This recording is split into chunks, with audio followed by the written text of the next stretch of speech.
Manonood ang presidente ng US sa Game 3 ng Knicks at ng Spurs. For the first time ay mayroong isang presidente ng Amerika ang manunood mismo sa isang championship game ng NBA. Meron din namang mga former president na nanood pero sa regular season game lamang, wala pa sa NBA Finals. Ayon sa impormasyon ay inimbitahan mismo ni James Dolan itong si Donald Trump para manood mismo. Siyempre, big fan ng Knicks itong si Trump at paniguradong sosuportahan niya ito. Kinumpirma mismo mga idol na upo itong si President Donald Trump sa courtside mismo. Pero mayroon din pong VIP lunch na nakaabang para sa kanya para kung gusto niyang lumipat, mag-chill muna doon o pwede rin po siyang kumain. Alam nyo ba na sa ating nagdaang video pinag-usapan natin yung nasa 5,000 na starting price o yung pinakamurang ticket ng Knicks at ng Spurs? Ngayon ay tumaas po ito ng 7,000. Yun po ang pinakamura. Siyempre, habang papalapit yung mga upuan ay tumataas din tumataas ang presyo. At alam natin, lahat ay bibili talaga niyan.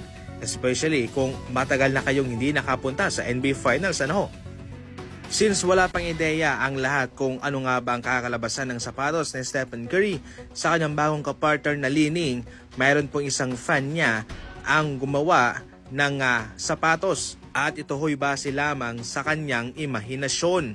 Mayroon pong pagkakalintulad ang disenyo nito sa mga nagdaang sapatos ni Stephen Curry sa Under Armour. Pero syempre, meron din siyang inilagay na mga design hango rin po sa mga disenyo ng Li Ning shoes.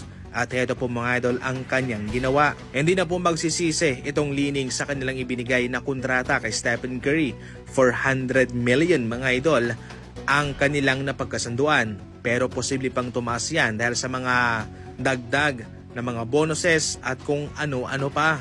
Itong sa Stephen Curry ay naging sentro ng usapan nung siya'y naging sneaker free agent dahil yung kanyang mga sinusuot ay nagte-trending, nagva-viral, inaabangan talaga bawat laban mga idol at marami ang bumibili.